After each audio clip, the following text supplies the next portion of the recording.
All right, so good evening, everyone. This is a regularly scheduled meeting of the Gilman Square Civic Advisory Committee. And this is a public meeting. And so we may have public in attendance. I just want to set all of that up. So as we get going, just a reminder of all of the tools in case it's been a while since you've been with us. Main one, of course, is mute and unmute, video on and off. I would encourage you all to share your screens if you're up for it, although we know some are on the phone. For our agenda tonight, we really have one big substantive discussion and then a couple just little things to tackle. The main discussion tonight is to really talk through all the commentary that's been received so far and sort of start to look for those themes and where people make sure you all are seeing what I'm seeing. Okay, great. I have two screens today, so that's a new one.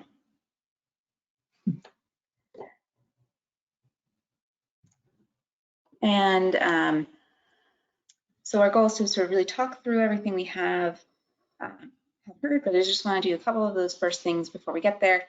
So first is just to touch base on the meeting summary that we sent around yesterday in the morning. If anyone has any questions about it before we publish it to the website or any concerns, things you'd like to see changed, let me know. I skimmed it over and it looks okay to me. It looks like very comprehensive.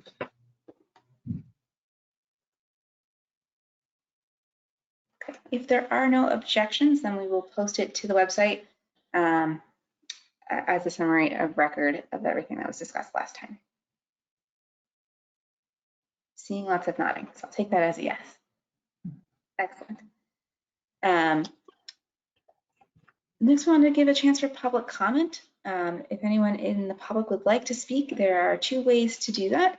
I will go back to those. You can either raise your hand and we will call on you and allow you to unmute, or you can type a question into the question box and William will read it aloud.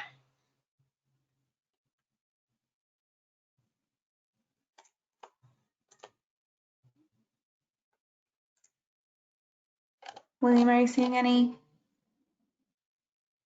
No, I am not. Okay. We will have another chance for public comment at the end of the evening as well, if folks join us later or have things that they'd like to add.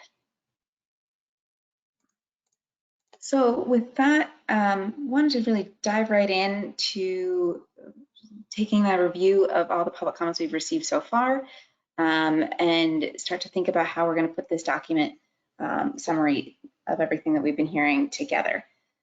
So I wanted to sort of three things that I thought might be a good place to start with this. One would be to just hear from Jamie and Diana, who were able to join. If it's okay to hand you the mic, just sort of what your reflections were after the Pearl Street Park event, which came after our last meeting where we reflected on all the other activities. And then really just leave some open space for people to give their reflections. And then the last sort of small little exercise that I think might be good is to sort of how do we start thinking about tying these ideas together into sort of aspirations for the site? You know, what are those sort of bigger connecting statements that might connect a lot of the ideas we've been hearing from folks? So maybe we can go first to Pearl Street Park, just as a quick summary for those who weren't able to be there. Jamie or Diana, do you want to kick things off? Took the notes. Oh, sorry. Oh, sorry. You want to go ahead? Sure. Yeah, I'll share a couple things. And yeah, we had like pretty comprehensive notes from it. But if I were to generalize a few themes, I think like something to take into account, which I think I wasn't always thinking about too, is the folks like living at Pearl Street. They're very aware, you know, they've been in a construction zone for X years already, and then there's a lot of change. And they know that when the extension is complete, that still means lots of construction development for the buildings coming after. So they're just very, you know, kind of apprehensive, I think, about stuff going on and wanting to be mindful of that. And just thinking about what services and establishments would really benefit them and fit with their lives, because there's not really a ton right there at the moment. So they're really eager for places where they feel like they belong. And they really seem to want a Dunkin' Donuts. That was mentioned about 100 times. So I support that. Yeah, I'll try to add some points. I can't remember everything because I took the notes and handed them in and I don't remember, but I know that they all seem to agree that, as Jamie was saying, with all the construction they've already lived through, they really don't want anything to be built on that green triangle space. And they really want to see that remain as open space. And they're saying they don't have a lot of, open space, and they like to go sit there, and they really don't want any building to be built there. I think a lot of them were concerned about lack of parking, and they talked about how like their family members come visit them from outside of Somerville and have nowhere to park. And some of them said that they can't afford the guest parking passes, or they have trouble affording them. So they want to be able to have a place for their visitors to park. And again, the food, they talked a lot about wanting to have food, like a casual food place to get snacks or lunch or something, not a fancy sit down place like Sarma, but something more approachable. I think those are the main points that I remember.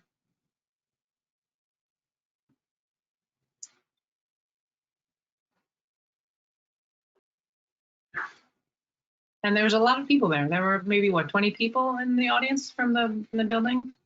So that was nice. And a lot of people lived in Somerville for a long time, so they've seen a lot of changes.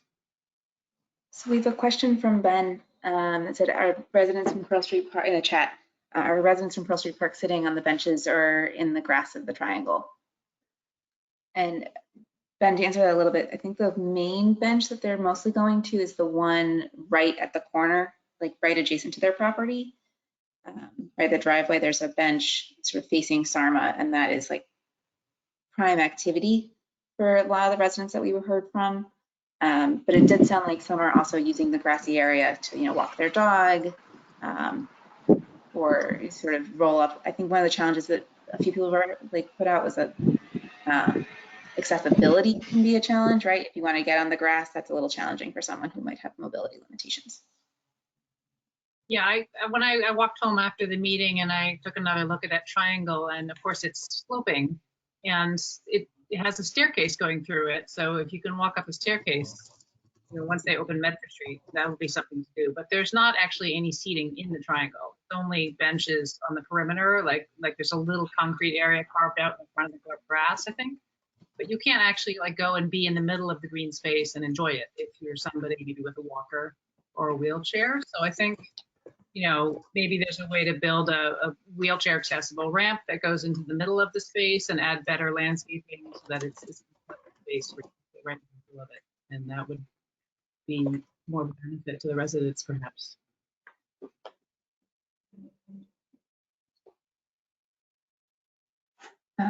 Just looking, we have all the notes that were taken, either sort of written notes. At the meeting we had Diana and Ted from the Economic Development Office taking written notes, and Nick from the Economic Development was typing up notes. So all of those notes and the sort of combined into this document, and then we also handed out the paper surveys to folks in the audience in case people wanted to write down notes in a more private format. And so all of those are collected in the master sheet of notes. The one that sort of stood out to me that I thought we should highlight also for the group is the hawk. One of the residents brought up that there is a hawk that resides in some of the trees sort of between Medford Street Bridge and their property in that building.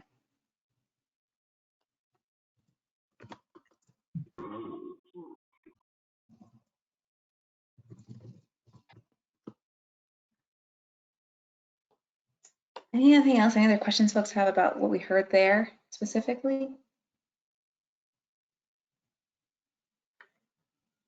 I think somebody at the meeting, somebody on the city side mentioned that or maybe you mentioned, Rachel, that you had met with teenagers and that the teenagers were interested in having a teen hangout, and you asked the seniors what they thought of that idea, and I think they were supportive of that. They thought that teenagers do need to have a place to hang out, I think, right? I think they were supportive of the idea of making spaces for teenagers on, at Gilman Square, I think.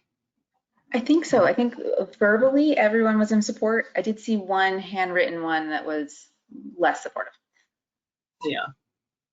More concern than support for the teens. I think around noise issues particularly might be a challenge. Yeah, I mean, nobody verbally brought that up as, like noise or kids gathering or anything.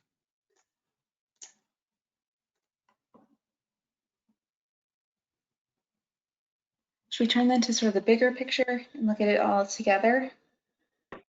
I just wanted to say before we move on, this is extremely helpful for me. So I wasn't able to be at the event. This sounds like a wonderful event, and this feedback is extremely helpful. I think I particularly appreciate the feedback of kind of a specifically a Dunkin' Donuts, but kind of like a place to get affordable food and something that is often doesn't kind of rise to the top of our like online public meetings that we have with members of the public, but is without question something that I regularly hear, especially from seniors, but also just, I think this is really great feedback, and I'm really thankful for everyone for holding the event and for this report back.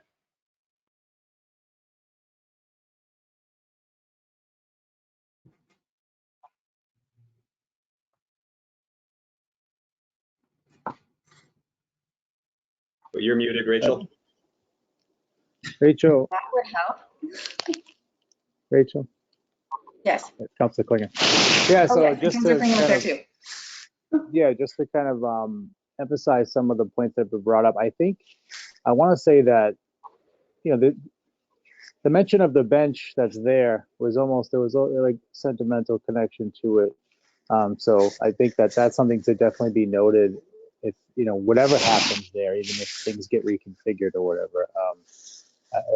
One of the young ladies there was mentioning the bench, and then the fellow about the Hawks. Yeah, I mean he really drove home that's like basically, I don't know, like his only it's his joy in life, and he loves watching the Hawks fly around, and he doesn't want us to take their home away. But I think yeah, we could maybe, there's Ben can tell you, there's like, Hawks can land on other things, and Hawks come and go, and they don't really. But anyway, but it is worth noting that it was really important to him, and just overall, it was a great event. A lot of good turnout. I think you get your mix of sort of, like you said, there's some concern about teenagers, but at the same time, it was. So I heard a lot of, concern for teenagers about having no place to go. But yeah, it's definitely, any type of change is going to be challenging for everybody. But I think they kind of overall got the message that, some things are going to happen in the square, and it's going to be uncomfortable for a little while. But certainly we opened a good dialogue there. So thank you for having the event.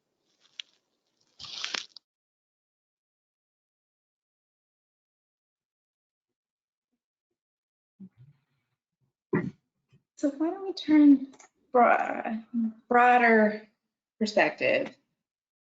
I sent you all a lot of comments. I'm not actually, if I look at all of them all together, it's quite a bit. 164 rows. And that's just on business types. So I'm curious if anyone wants to sort of kick off the conversation about what you sort of reactions to the sort of bigger picture, all of it all together, things that you saw that you didn't see before. I can also pull that up if it's helpful to sort of take a look at the spreadsheet altogether.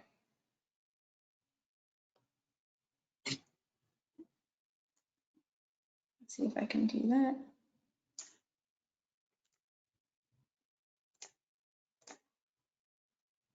I think there's definitely been consensus about wanting to have food options at the plaza. You know, nobody said don't have food. So, you know, maybe casual lunch places, donuts, takeout kind of food, stuff that teenagers can afford. Food is definitely something that everybody wants to see. I can jump into, Diana, I agree. That was one of the things I had written down when I reviewed like consensus. The other point of consensus that I wrote down was accessibility, both like physically and economically. Sorry, the motorcycle's going by, but so like affordable housing, I heard or affordable food options, whether that's like quick and easy or like cheap, like, you know, affordable $50. And then like talk about the elevator, I think came up a lot, which is where I sort of put out accessibility. And then the other thing I wrote down, just based on all those comments that I read, was like flexibility in terms of like phases of life for people, like teens, older adults, are people, you know, someone pointed out, like, you know, if you're pregnant, that's another reason you need things to be accessible, like being sort of aware of different phases of life that exist in a community, as well as I really liked someone pointed out flexibility in terms of time of day, like making use of the space at night. So making sure there's good lighting, making sure there's shade in the summer, like just, you know, I hesitate to say like, we don't want to be all things to all people, because I don't think we can be, but like, I liked where people were going in terms of flexibility, high level. Mm-hmm. Hi, this is Jennifer. Yeah, following up on both of those points, I also, another bit of consensus that I saw was around the need for some kind of green space. And again, that's with the flexibility that we're just talking about. Sorry, I couldn't see your name on the thing, phone. And in terms of both time and in terms of time of day, and also year round. So, you know, shade in the summer, covered in the winter, some kind of protection from the elements so that it's not just, because, you know, everybody's like, oh, we should just have the whole thing be a green space. The problem with that is that it's only useful so many months of the year. And so having it, like imbuing the space with that flexibility for different people using it at different times of day, in different ways, and during different times of year. So that was another both theme and consensus that I saw when I was looking through all the comments. Mm-hmm.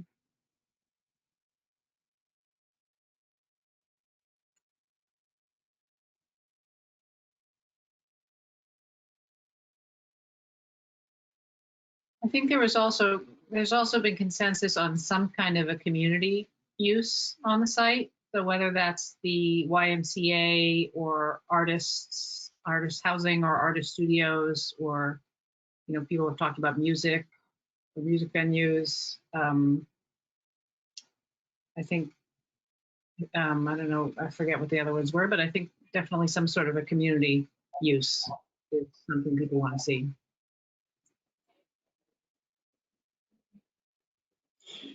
I think something that kind of ties back to these previous ones and leans into that second one is it's possible just to get a single institution in and have them kind of dominate the space. And I think what we heard was that people want to see many different types of activities, whether it's the ebb and flow of the course of the day, going to bed at night, not having things loud through the night, but there was a desire to have that energy from lots of use and lots of different uses and people passing through.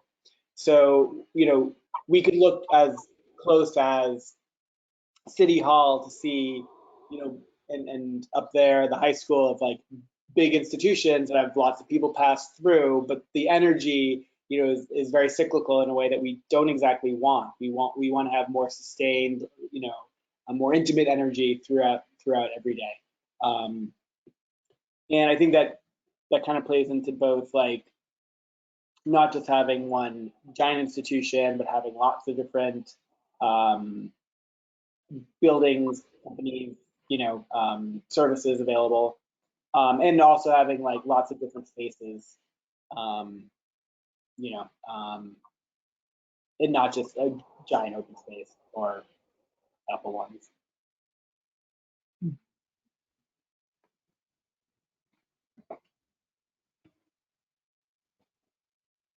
One thing that stuck out to me going through these comments was that, it's kind of always struck me that we're having, strictly speaking, a conversation around, the Homan site and potentially the site next to it, which in just raw square footage is certainly not capable of containing every single thing that we want to see in this entire neighborhood. And it strikes me going through this that some of the things that people are talking about, things, coffee shops, bakery, potentially like art studios, that kind of thing. Those are things that you could imagine those needs being filled through kind of private development happening elsewhere in the square. And then there are some things here that, in my opinion, the private market really does not provide, right? So like large, meaningful outdoor public space, community centers, affordable housing.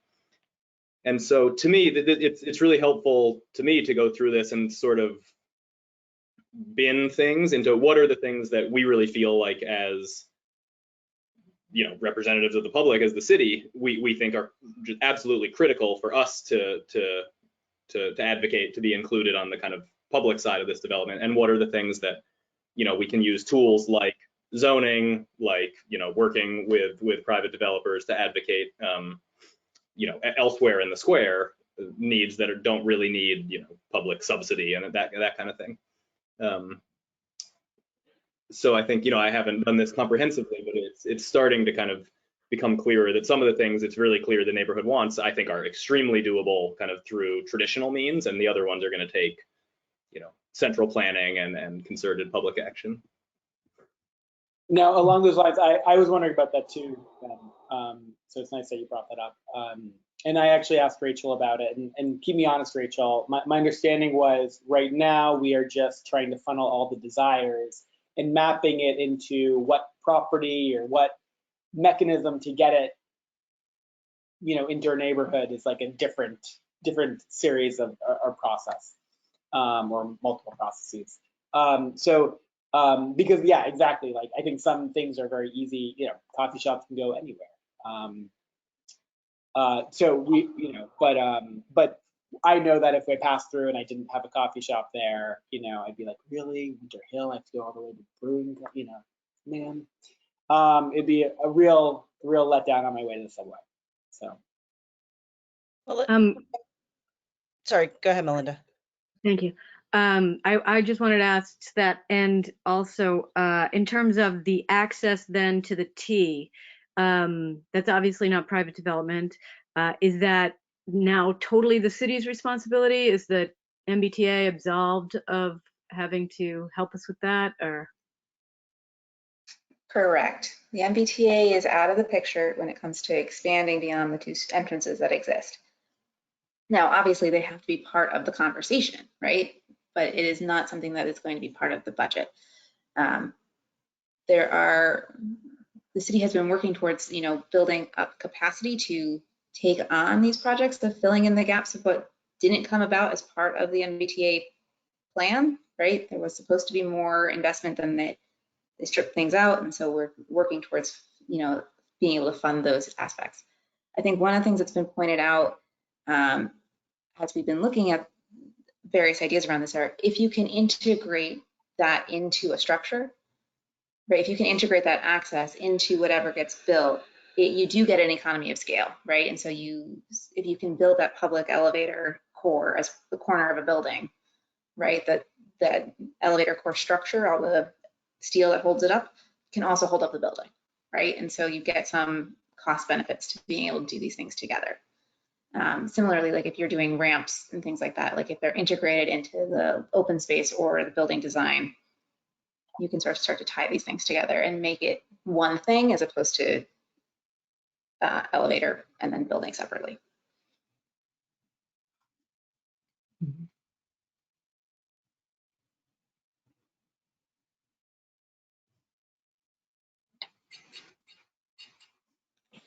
We have lots more space. I made 3 pages. You can keep going. So I know we have green space, and the things that always come up when people talk about green space that aren't green space but are related are one, just other open spaces that are less green. But I know that, I don't know, having a space for bands to play, doing it on grass, not as convenient as having some kind of harder surface or at least semi-permeable surface. So figuring out like what, people don't want to sit on the grass. What do they sit on? That has to be, hardscaping is part of it too. And can provide a richer way of engaging in the area. And the other thing is like a green build out. So whatever buildings do go in, can they please be green too? Can they not create more flooding, or can they not? And I know the streetscape is kind of also a different direction, but can they all systematically work together and harmoniously? So can we figure out, our butterfly gardens on roofs and, and all that. So I think, there's always a trade-off. You don't want to sit on the butterfly garden. It is not an active use space, but it is important and part of the system. Kind of following in on that, but also connecting back to some of the other points. Another phrase I kept reading was connection and flow. And again, this is kind of going back to the flexibility and the accessibility in terms of, just how the physical space is laid out. People are talking about the connector between Richdale and the T station and the whatever spaces there, flowing between indoor and outdoor spaces. So like some people even mention things like having whatever the building is that's on the home and site, then having covered seating, then not covered seating, and then this kind of more open space. So that, Ben, that's going towards what you were just talking about in terms of open space that isn't necessarily grass, but is still part of that flow of greenery and open to the sky, covered and what have you. If a few people mentioned having business not just on that first floor, but on the second floor, and maybe even up on the rooftop, and using that as a green space as well and an open space, whether it's something like a restaurant or whether it's something that is accessible to the general public without that. So just again, that sense of connection and flow between those spaces, and having the whole square be a part of that. That was another big theme that I kept seeing. Just want to read a quick note in from Councillor Ewan Campen, who had to leave. He says, I'm unfortunately off, have a 6 p.m. meeting. I can't miss. Thank you all for this great work. In case you all aren't seeing it. Sorry, continue. Whoever was next. I was thinking about riffing off of that. I think, oftentimes when we think about buildings on sites, we don't think about like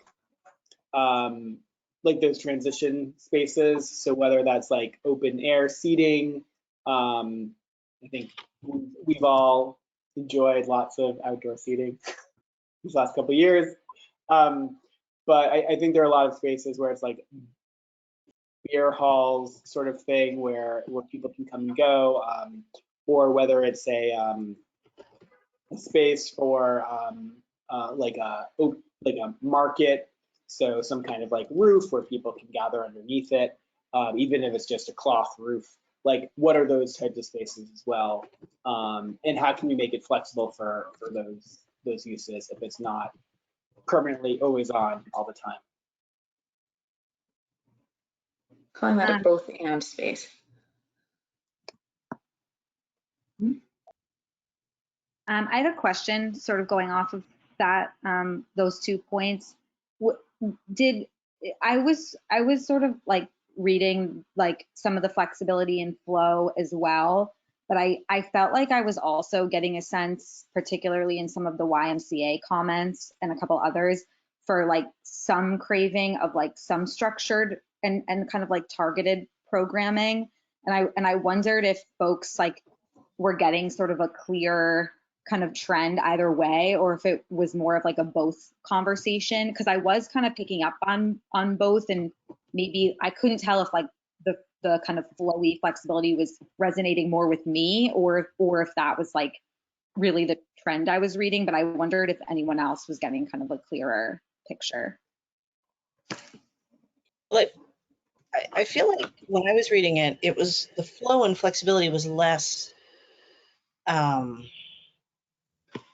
about unprogrammed space, to use the vernacular, and more about that there should be this mixture. Like the very first comment tonight was very much about they don't want a single big institution, a single big organization. They want a lot of smaller things so that people can pull in and get what out of the space they want. The other, but the other phrase that came to me earlier was having an anchor. Like we were talking about how this particular lot can't be all things to all people, but could whatever is there become an anchor for a reinvigoration of that area, and have, because there are vacant or near vacant storefronts, there are places that might want to be changing in the next 5 years, and could an organized effort to pull in some of the things that aren't addressed by whatever development this happens, like the small business development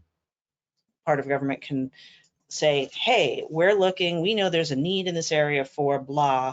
There's a new storefront, we really want to entice you. What can we do to entice you to fill that need? So that kind of effort. That was another piece of that I grokked onto that. Yeah, I think that's right. That's helpful. Like, flexible in the sense that there's a lot of different options for people based on like whatever they're looking for. But if you want kind of like structured, teen programming, older adult programming, different things, that's available to you. But then also you could just sit on a bench and grab a coffee. Yeah, I think in terms of going back to the idea of like whether there's one anchor or kind of bigger user on the site, I know so many people were enthusiastic about the idea of the YMCA going there and having a swimming pool there, and even at the senior meeting were saying that they would appreciate having the Y there if it had some senior programming, and there was like a senior center that closed in the area maybe, and of course, the Y could also be a possible teen unit. So I know a lot of people were supportive of having a Y in this central location near the high school. Be helpful to teenagers and everybody. And it seems like if you look at the size of the site and you look at the size of the current YMCA, it seems to me like there's plenty of room, but even if it gets a lot bigger, but we'll be hearing more about that in the future when we start seeing like fit studies and things from the consultants. Yeah, I think people did want the YMCA, but I don't think anyone only wanted the YMCA. And I also think a lot of the want of the YMCA is like loss aversion. Like no one wants it to leave us. I didn't get a good handle, and I don't know, other people might have heard other conversation, but like I heard a lot of like, I want the YMCA's pool. Don't let the pool go anywhere else, even though it's not my favorite pool. I think there are a lot of open questions about like what programming that the YMCA brings is the programming that people are clamoring for or not to leave, because they do so many things, and I think they're willing to do more. But again, I don't know that I want my coffee from the YMCA or from Dunkin' Donuts, to be honest. Yeah, I think it'll be really helpful when we see some studies of like what can fit. Maybe there's enough room to have an apartment building and a YMCA and all the community. So I mean, coffee shops and open space and everything on the site. Well, Ben, I think the reason you don't like the current pool at the Y is because it's pretty gross right now at the old building. And a new Y would probably have a lovely new pool. But I don't swim, so I'm not rooting for that in that way. But I attended the Gilman Square neighborhood meeting that you were at as well, where the Y presented. And I do want to say, because this was edifying to me, that they are rebranding themselves as just the Y in order to remove the men and the Christian overtones from their name. So just in case anyone's not aware of that rebranding, I was not. But they sounded like very eager. I think, Rachel, you did say that you met with them as well, right? The city has already met with them. I mean, a couple things that I took away was that they don't need to have a big building. They can be there and have, floors on this building or a spot over here, or that it doesn't have to be all concentrated in one space. Obviously, the pool would have to be, but nothing else. Well, and honestly, I mean, a big question. So I live literally across the street from the Y in its current location. So I'm very familiar with it. I'm very familiar with everything that's going on in there. Like, so people are talking about the pool. I'm like, does the daycare move down there? Does the housing move? They provide housing for people. Are they planning on having all of that moved down to this new location? Is that something that the folks who want the pool also will be thinking about? Is all of the other ancillary things that go on and are part of that. So, I mean, because to my mind, it seems like that could be a really good thing. Like, because the other big thing, another big theme was the mixture. If there is housing above, have it be a true mix of affordable units, market rate units, different sizes, all the way from micro apartments, which is what I'm thinking that might be a good tie-in with the Y, up to space for people with 3 or 4 or 5 even bedrooms, and having all of that be that mixture of both, again, market rate and affordable, and also rental versus ownership. And how would that all get sorted out? The desire for a mix of housing types within that building was another big thing that I caught. I want to just pause for a moment. Councillor Klingon wanted to make a comment. I'm going to check this. Oh, thank you, Rachel. So, I just listened to this conversation about the Y. I am aware that the mayor brought the YMCA folks to the birthday party. And, the Y is an important institution in the city. And I think we need to find it a home. I'd like to know more about how it all works in terms of building a building from scratch is really expensive. And even though they have that property up on Highland Ave, if they're going to sell that off, I still don't know.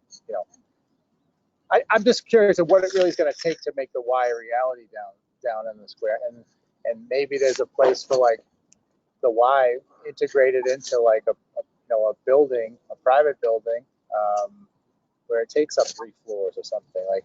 I just want to hear more about how it all works, because it seems like right now it's just a lot of feel good, oh, we need to put the Y somewhere, and maybe we could put it here, but I don't know that there's anything real behind it for the most part. But I do think hopefully we will find a home for the Y in the city of Somerville. That is a priority of mine. I just want to know how it works in terms of building a building from scratch for them. And like others have said, I mean, there's a lot to move down there. And, I don't know, the big contentious talks about whether or not they even need a loop, some parking or what. And I'm just, it'd be a big conversation. And, just wondering, I'd like to hear from the administration at some point on how they think this will all work.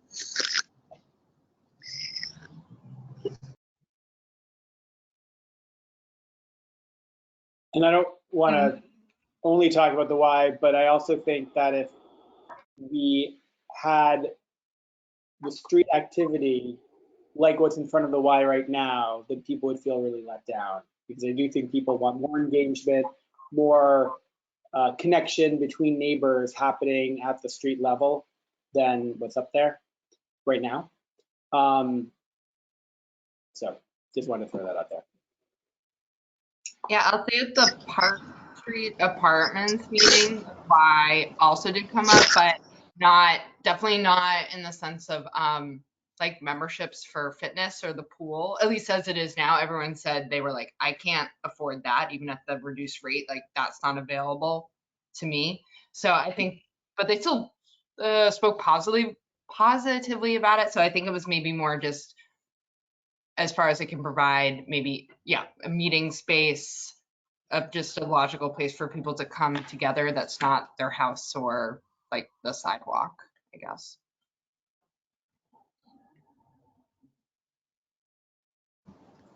Yeah, I just want to be real clear. I'm in no way suggesting that the Y shouldn't go there. That's a bad thing. I just think it needs a lot more like serious exploration before we can even consider it as a thing.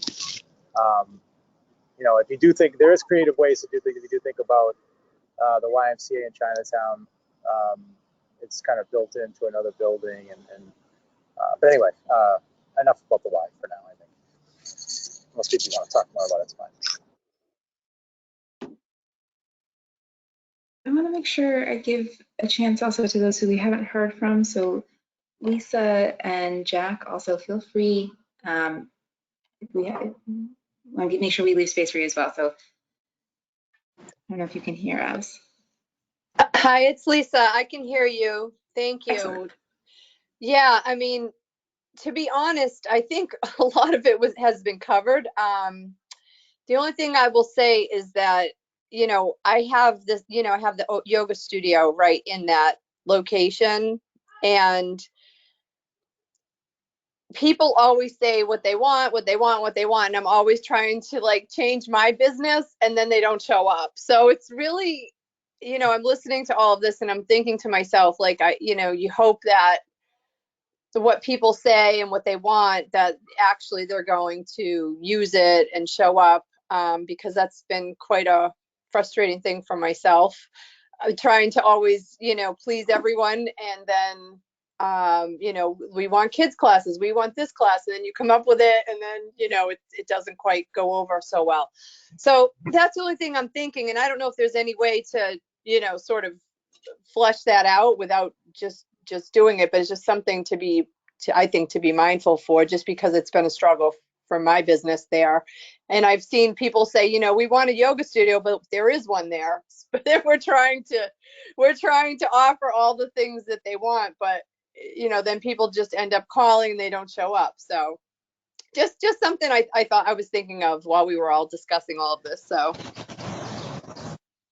And I just want to say, yeah, like we want to support local businesses that are already in the neighborhood. So I think something that is important is that this should help activate businesses that are already contributing to the neighborhood. It should not supplant them, right? And so figuring out how to do that is another question. But we want the added energy, the added people passing through to be inspired to go to a yoga spot that's already here, or to Brianna's. Yeah, we would love that, obviously, for sure. But yeah, I mean, I love all the ideas. I think it's all great, and we're really looking forward to that hopefully happening, and to boost the business and the whole area. But as far as like hearing, you know, feedback and comments, I think most of it that you guys have already mentioned is really the same thing that I've been hearing as well. Because I had the surveys at my studio, and just, you know, talking to people who come in the neighborhood. So I don't think there's anything I can really add to what has already been said, but you guys are doing a fabulous job. Thank you. Thanks, Lisa. I think Jack may have stepped away from his computer for a moment, but hopefully when he gets back, we can check in with him as well.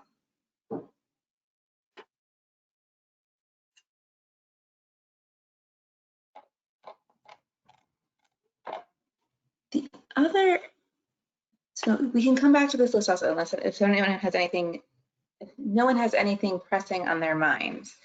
The other sort of way of thinking about this that I thought might be interesting to try with you all is to try and put an aspiration together. And we might end up with a bunch of these, But this was an activity that the student group that who've been following our work, that they tried out, and I thought it was a really good one to consider. And so what they started with is this sort of question of fill in the dots. Wouldn't it be incredible if ... in Gilman Square? And so we're sort of, for an example, to get things started, like, wouldn't it be incredible if, you know, transit connections were easy in Gilman Square? Or wouldn't it be incredible if there was a great place to hang out in Gilman Square, right? Like, what are those sort of like bigger like aspirations that we might be able to start connecting some of these? I think we've already found a lot of points where there's consensus. You know, are there these sort of like more esoteric, harder to pin down concepts? And so like one that stood out to me is there's a question, the couple of comments I saw were like, the people were like, is the city going to retain ownership? And so that's maybe an option here, right? Like, what does it look like if the city is the long-term owner versus what if it's not? So I wanted to sort of like give this at least a try and see if it leads to anything exciting and great ideas.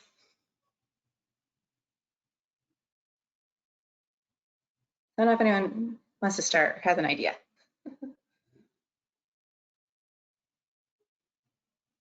I still have some things to add to the other list.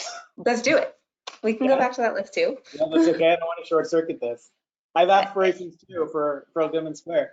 So why don't we do this? Why don't we add to the list and we'll come back to this one, let everybody noodle on it a little bit more. The other things for the list that I was thinking about are kind of the history of Gilman Square and the fact that the fabrication,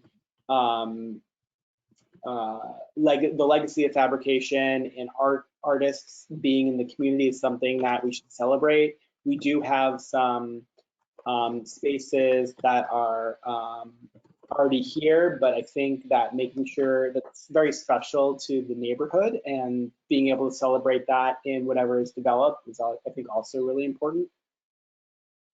I'm not saying that means in particular artist studio. It doesn't have to mean, but it could mean lots of things like artist studios or gallery spaces or some programming. But I think that it's an important aspect that should be celebrated from whatever happens on city properties.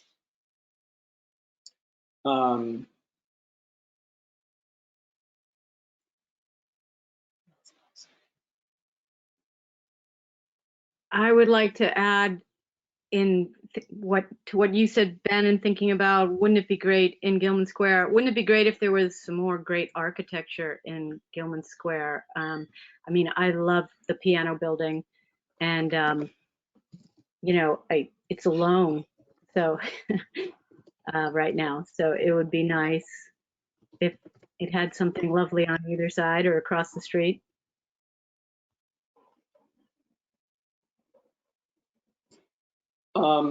I heard that the high school event also said that, like,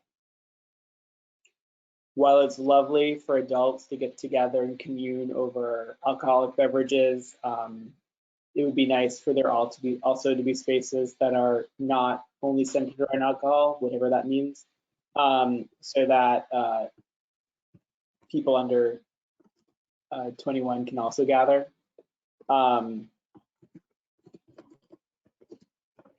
So I think alcohol is also legal. Okay, too. They picked up on time of day might be a solution. Yes. I think Jennifer also threw out an option of like, what if it's 2 different floors? Like there's one level at which it's alcohol free and one level at which there's sit down restaurants with alcohol. Yeah. I also think we're very progressive. We can be like Europe, where kids can watch adults drink alcohol and just wait patiently. Except we're not. So, but I'm not going to derail this discussion with that. Yeah, it was very much the presence of alcohol and how the people who need to control it, like the bouncers or the door monitors or the maitre d' or the whatever, need to be on top of whatever kids are in the space. And so that makes the kids feel unwanted, was their point. Okay, stopping that. But I have an aspiration then. What if, oh wait, what if people of any age could find something to do, something to enjoy, there we go, in Gilman Square?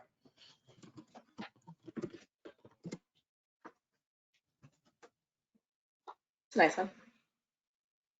I have Sorry, we keep going. So I was just gonna say a very broad aspiration would maybe be, wouldn't it be incredible if like, people knew where Gilman Square was? So, and I think that because that maybe leads to like, oh, it's a place of some, you know, meaning or significance. I'm sure that will come with the T stop, but I still, yeah, so many people I interact with daily, literally even right there, are like, Gilman Square, where's that? I'm like, you're in it. But Yeah, I have a related aspiration that kind of builds on those things.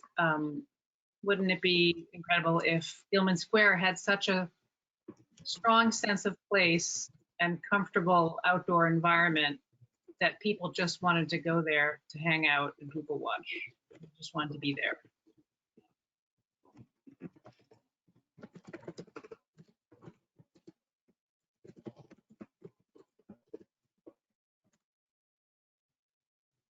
Did I get that right? Yeah, people watch and just hang out or just be in the space, you know, without just going to the T or going to a particular errand. Just going there as a place to hang out, meet your friends, you know, see who your neighbors are, just kind of be there, you know, like the way people like to go to Davis Square and just sit around. Nice. We can go back and forth between the two lists also.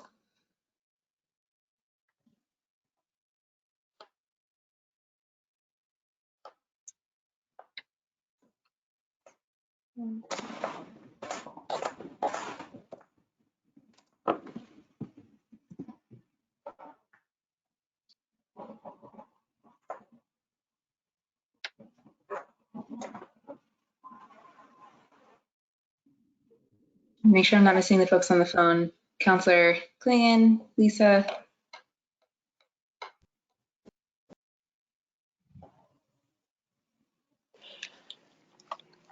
Yeah, wouldn't it, I just I just feel like, wouldn't it be great if you could get off the train and have easy access to like our city government, city hall. You know, my concern, you know, I have this image of Gilman Square as sort of, along with Spring Hill, as being part of the heart of the city essentially, and I think that there's a real opportunity there to kind of link the civic stuff with the social stuff, and I think without an elevator, it really or some easier way to tackle that grading, it really presents a challenge. But I think we can get there because I think we're going to have a field that's kind of in between, and I think there'll be a level in between. But I really hope that we can connect City Hall and Gilman Square.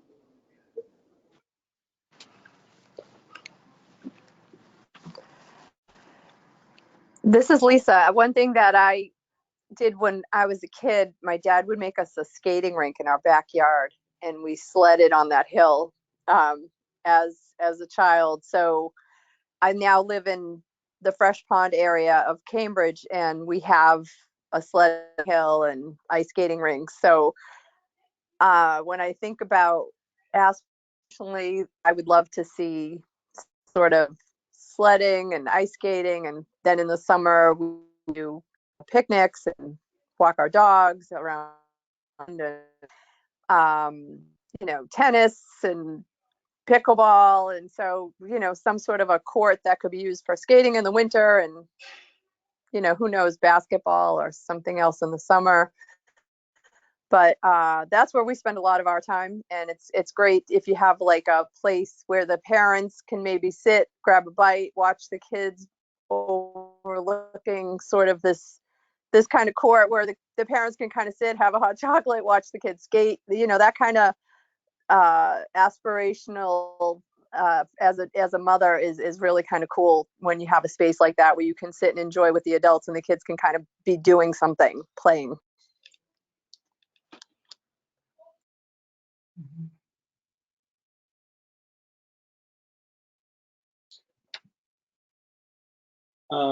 I think complementing the like, let's have a place where we can just go and be present and, feel that energy. It'd be nice to also have like, like something a bit more dynamic or a bit more discovery. Whether it's, I know people don't want like more lab space, but something a bit more dynamic like fabrication space or co-working space or artisans asylum, that kind of energy. I think it's nice to be inspired, and I think it would be great to be able to walk down the street as you come and go and have a little inspiration, from passing through. I want to say that came up with the high school students. One of the things the high school students brought up is that right now, a lot of their social activities and their after school activities are very scheduled and multi-day oriented. So they're saying like, for a lot of things, like if you want to try out robotics or something like that, you often have to sign up for like a 6-week class to engage with a new topic. And so what they were saying is that they were kind of interested in like, could there be options where they could like, in a teen space, whether that teen space is in Gilman or not, where they could like try out chess for the afternoon, and then like 2 days later it might be a Zumba class or it might be whatever, but free drop-in activities that were oriented towards their age group they thought would be really exciting.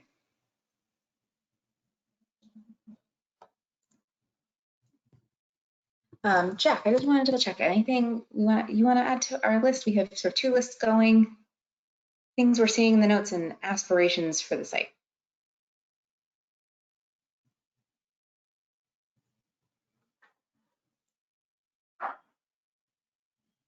You hear me now? Yes. Like everyone says, there's a lot of different ideas. I think Mr. Ewenkampen made a good suggestion about putting a coffee shops and all that in the neighborhood, and you're not going to please everybody, and you can't have everything over there, so it's going to be tough. And I personally don't think the YMCA, that's a good place for the YMCA. And it sounds like they want something a lot bigger than what they have up on Highland Ave. But in the end, are we going to have a say what goes in there, or is it going to be someone who's going to design it and then we tear it apart, or we say okay, or what, I guess when do we get to that point when we really dig our feet in the mud and say what we really want to do there? It's tough now because there's so much information and people, different things that everybody wants to do. And I think somebody said it. It's going to be hard to keep it's going to be hard to keep everybody happy, for sure. Yeah, you're right. I mean, we're never going to be able to please everyone perfectly, for sure. I think one of the things that I think is helpful about this idea of starting with an aspiration, right, is that we can start to inspire the development community that's going to be helping us build something at this location, right? And so, how this ultimately goes is that the city will put out a request for proposals.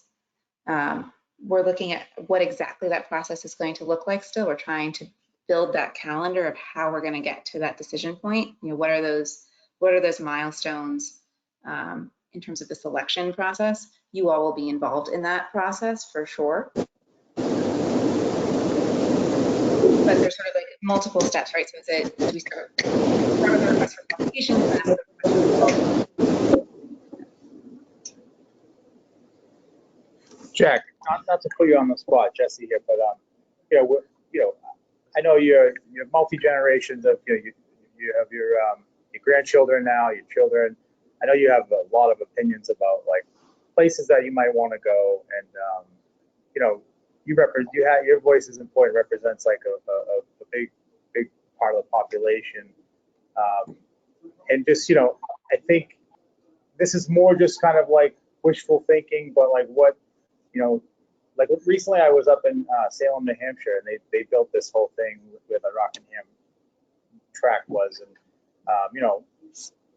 they have this like man-made like pond in the middle or something where people are like kayaking and stuff. So my wish is like I like to have nature, like I'd like to have some sort of fountain. I think fountains bring life, but so we're just kind of like brainstorming and filtering that through to. That's why you're here, Jack. We want to hear from you. Yeah, this is really the starting point. We need to know what to ask for, because it's different than a standard process, right? In the normal private market, the developer comes forward and says, I want to build X. Do you all agree or not that I can build X? And in this case, because we have control of the site, we can say, we want you to build X, Y, Z, and A, B, and C. Can you achieve that, or can you achieve at least the first 3 goals that we have? And maybe we can't get all of our goals, but hopefully we can get at least most of them. So we have to, the role that we have now is to sort of say, what are our goals? What do we want to see here? And that's where there's the concrete pieces, right, which we've been talking about, but then there's also these aspirations, right? Like what do we want? What do we want it to feel like as a place?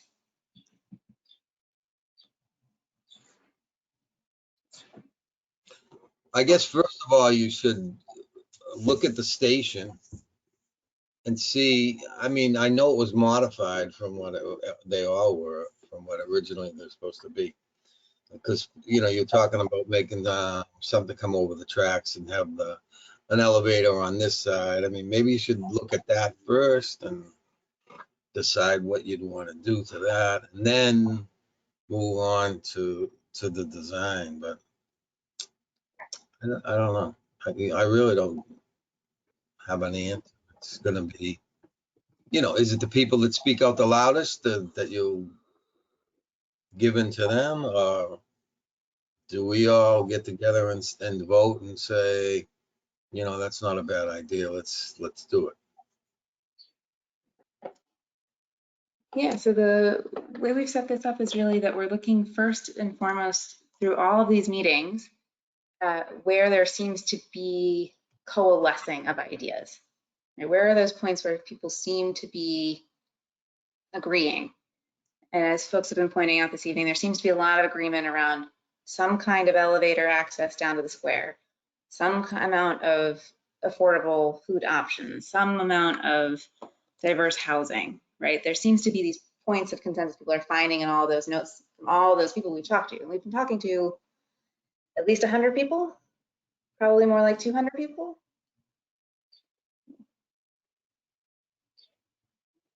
Mm-hmm. So that's really that's the starting point, is we need to hear, we're looking for those diverse voices. And now our role as a group, your role as a committee, is to look for those points of consensus that we can highlight. And I didn't have this on the list, but I think it's important that we get there too, if we've got time, is where are those points where we can come back to this also next time too, is where didn't we see consensus? Where are those outlier questions? We can come back to that one also, because that's going to take a little bit more processing.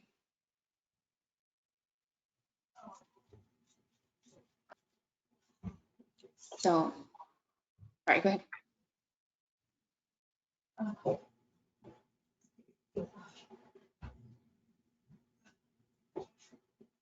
Jack, did you have anything else to add at the moment? No. Okay. And I think, Ben, you had a thing you wanted to add to our lists and keep. Yeah, I know there's been some conversation about infrastructure, like water tanks and all that. And I think the thing I'd like to add isn't people want tanks, but it's like whatever infrastructure should not impact all the community goals that we have for the site. If it can fit in between those, then great, let's do it. But if it's gonna block green space or, you know, places for people to come together, like we have a lot of community goals and a lot of hopes for how people can be present and at peace in this space, and infrastructure improvements shouldn't, you know, impact that.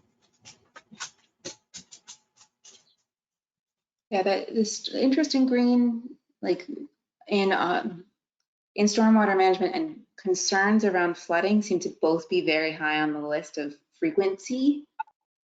As far as I saw, that there were a lot of people who are really concerned about flooding that they're experiencing at their houses, and then also a concern that, you know, we don't want this to be all about the stormwater, that there's more than that.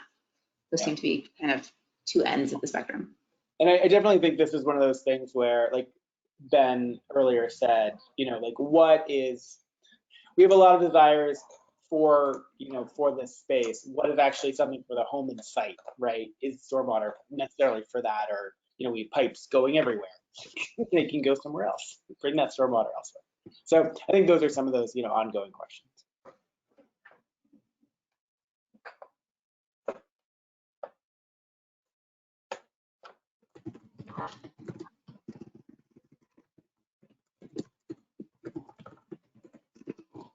Is there a cap on money?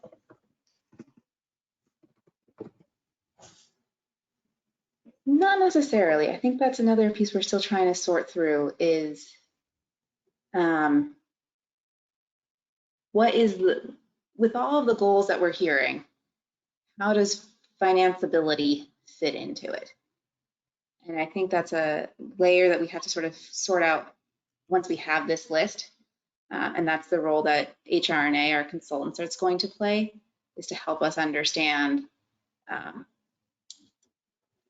you know, what sort of, if to get all the things that we're talking about, are there certain ones that we would definitely need public subsidy for? And are there ones that we could finance through, like how much would the building, like if we build a lot of affordable housing, we can't necessarily rely on that building to finance, like to cross subsidy our elevator, right? We need to understand what the level, what those mean, right? And that's what their job is going to be, is to help us understand sort of what are these trade-offs look like once we have a good list that we want them to research more deeply. So it may be that it needs public subsidy, and we have to sort of, that'll be something we'll have to weigh as we get deeper into this. Is where does that come from? What level is appropriate, et cetera.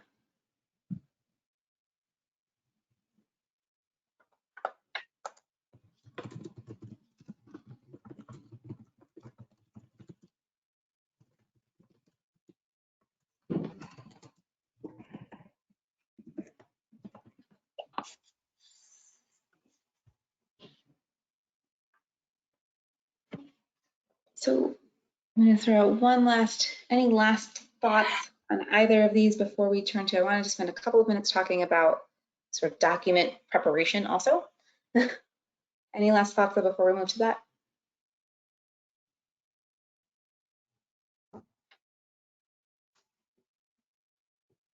No. Leave a moment for the chat also. I guess I have one more aspirational thing I could add.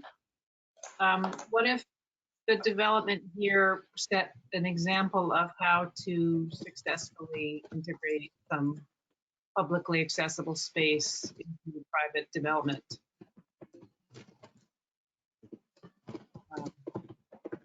So it could, you know, if your building has a really huge all ground floor or like a 3-story atrium that's open to the public and has a wall of glass and has a escalator going up through it to the train station, and it's all paid for by the private development, but it's available to the public, and you know, that's a good example of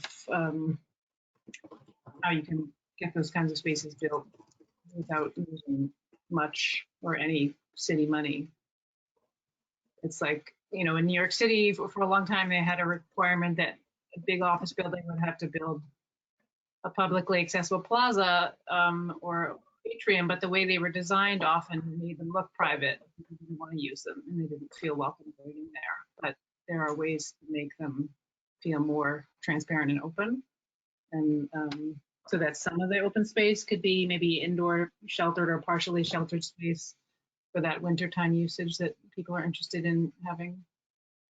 I just think it's an opportunity to do something really creative here that can be an example that people look to for inspiration.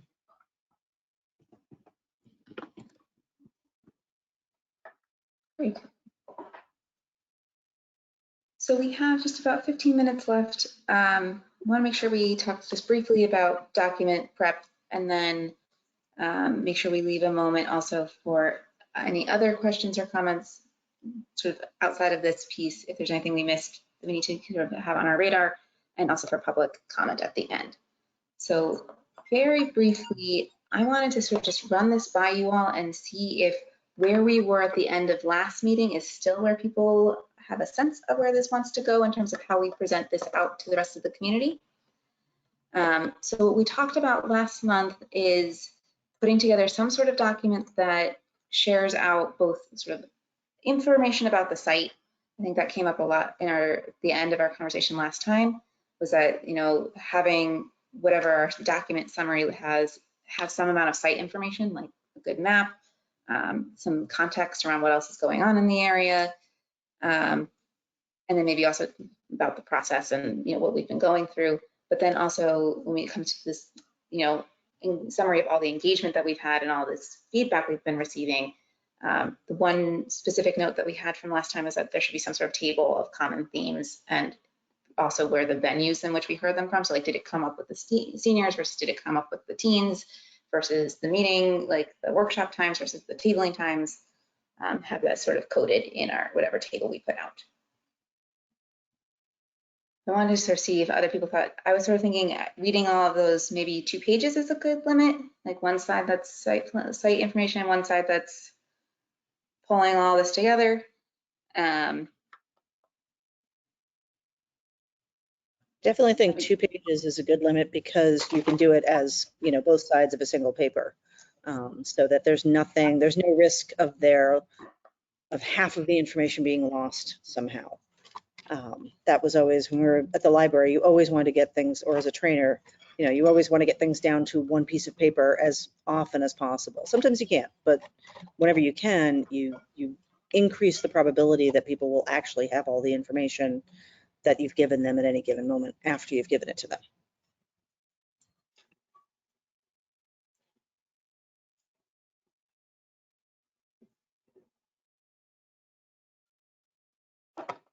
Sorry, where is this summary document going to live?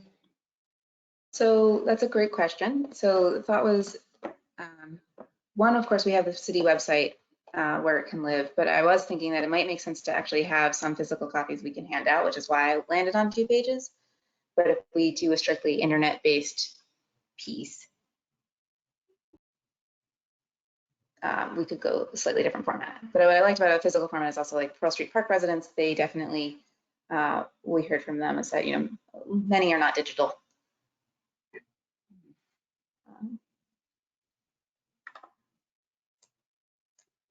Also, if you keep it that short, it's a lot easier to get it translated into multiple languages.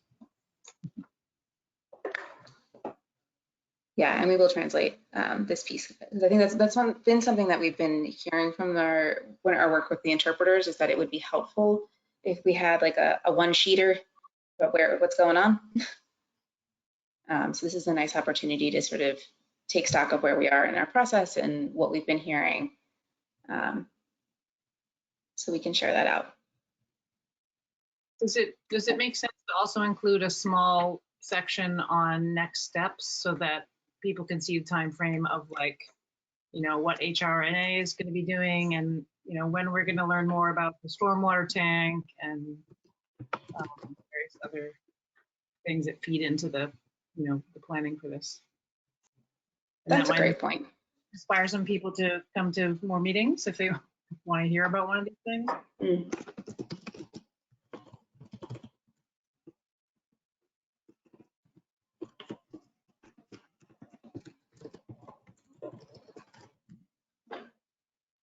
Both great. Yeah, I was thinking we might be able to get away with putting sort of a summary of the whole process along the site side so that we can leave more space to share out information about everything we've been hearing.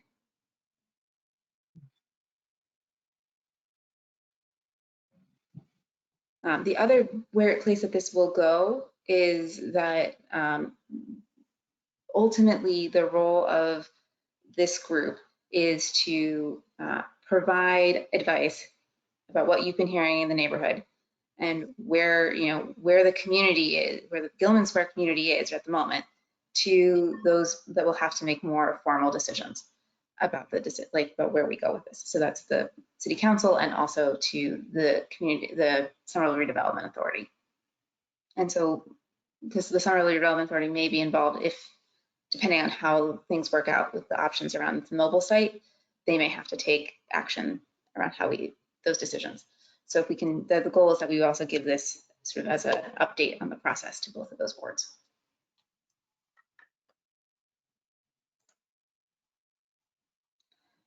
Just want to read off from the chat that Councilor Klingon has to run to the council meeting.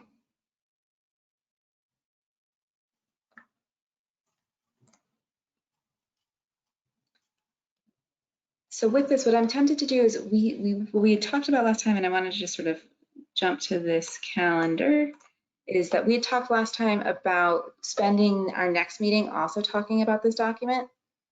I think to Diana's point about if we're including next steps and what's coming, we may not have an answer by then around what the timeline relative to the stormwater piece. So we can also kind of come back to this, but I'd like to be able to send, what we may have to do is sort of have language in there that says more information to come, because we won't have an answer. But I would like to be able to get something out before our September site walk in case folks are then interested and engaged enough to come along. And we also were talking last time about not having a meeting in August because it's the last week of August and it'll be hard for folks to attend.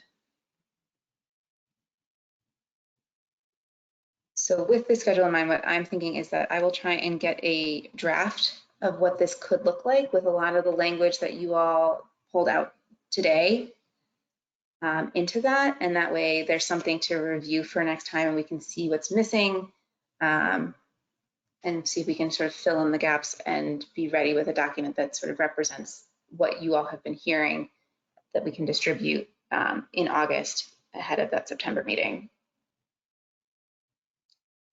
How does that feel in terms of timeline? Does that feel too rushed? Want to double check. Seeing a thumbs up from Jennifer and from Casey and from Jamie. I think it's good. Right. Can I just add, how did you say it would be distributed if it's paper? So we'll do paper and online. Okay, so paper, we'll just leave it in places for people to pick up and get, and it will announce the site walk for September as well, so. Yeah, we can do that. We can have it be an announcement also that way in case folks want to come along. And I'm hoping, knock on wood, that we can walk along the path in September.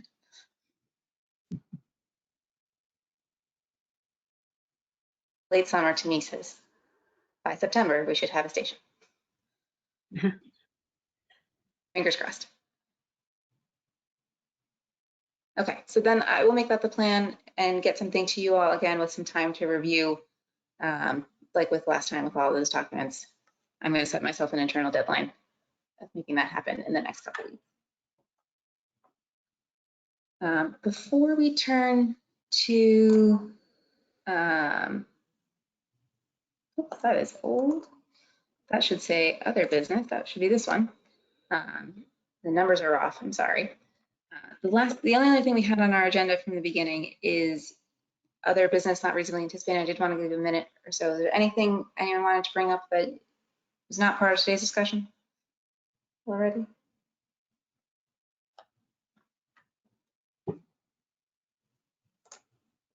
Okay.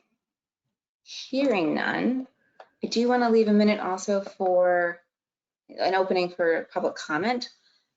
Is there any member of the public who would like to speak? Again, there's the raise hand function, or you can type a question into the questions box and we will get it there.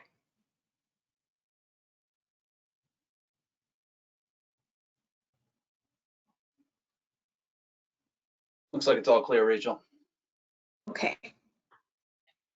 Any last thoughts from anyone before we wrap for the day? Yeah, I have one thought. There's been so much interesting work in order to get feedback from the neighborhood. We don't normally go this in depth about other things going on in the neighborhood, and it'd be lovely if we could all the time. Is what about the process that we went through is available to reflect on for other initiatives? This is the other business, right? Like, how can we bottle this process to be like, well, wouldn't it be lovely if we did this all the time? Because we really do want to know what people think. And that's kind of a question in general, but you know, I have my you know, being on the Gilman Square Neighborhood Association board, I'm curious to know for those purposes, because I don't want us channeling community sentiment limited only for major improvement, but it should be ongoing all the time. That's a good question. I don't have a good thought about that. That's a really good question. But you did all the work, so not all the work, but you've led all this wonderful work. So maybe we just need to touch base offline sometime. But because I know there's been so much going into all this, and I've been a part of some of it, but not all of it. So. Yeah, I think it is. I mean, it's tricky, right, to do this on an ongoing basis when there isn't an outcome, right? One of the questions we have had from folks is sort of saying, well, there was one person who, I remember the note because it was on the Jamboard from, I think, the midday workshop, who said, you know, we've been having all these meetings.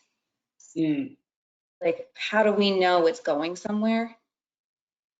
And that's where it's, I think that's the trickiness I see of doing something like this on an ongoing basis, right? Is that it's, I think, you know, we've been sort of seeing, right, it's going to be really tricky. There's a lot here, right?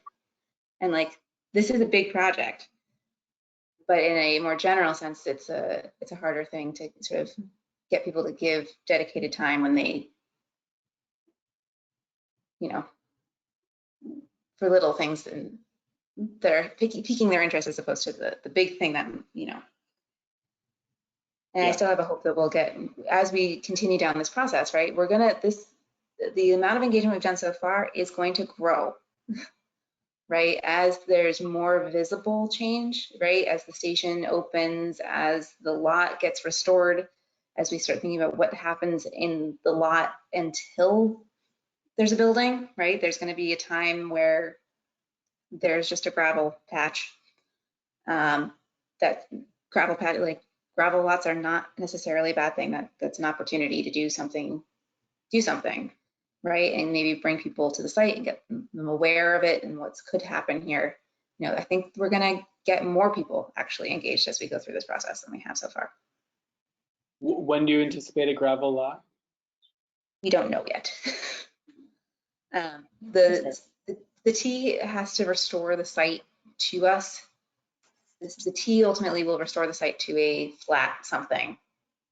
I think it's gravel, it could be pavement. I don't know what this ultimate layout will be, but they will give us a lot back once they are done with construction.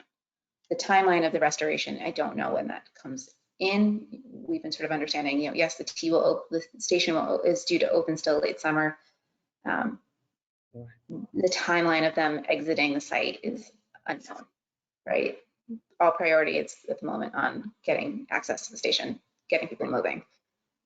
I definitely would love to, because I have to assume it'll be by spring at the latest. One would hope. And so thinking about it in terms of Somerville Open Studios, thinking in terms of a farmer's market, thinking like which of these ideas that we've been having, and, you know, do pop-ups, do lots of iteration of, okay, people have said they want A, B, C, D, E, stick them all on that site and then see which bits get a lot of traction. And, modulo weather and modulo all that other stuff, and just play with it. If we've got a literal blank canvas to play with, wow, that's fun. That's a heck of an opportunity to truly play around with some of these ideas and see what generates excitement.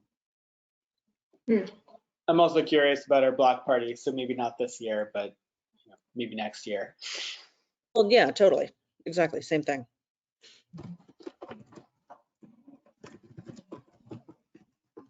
So that is definitely something we'll need to, I think after our September meeting, I think we may want to start thinking about in October, turning our attention that direction and sort of what comes next. And maybe you're right, maybe there's an opportunity to think about how we engage with some of these ideas. Maybe we can host a teen night, right? And some activities for seniors and think about how that comes out. But there are limitations, right? We'll have to sort through about how do we budget that? How do we organize it? Is it the GSNA, running some events? Is it Arts Council? Who all can we pull in to make this a lively space? So more to come. I think that was a great segue. That was a good additional thought that all of you brought up. Right. Any last things? I'll leave it to the public also, just in case those last notes led to something exciting.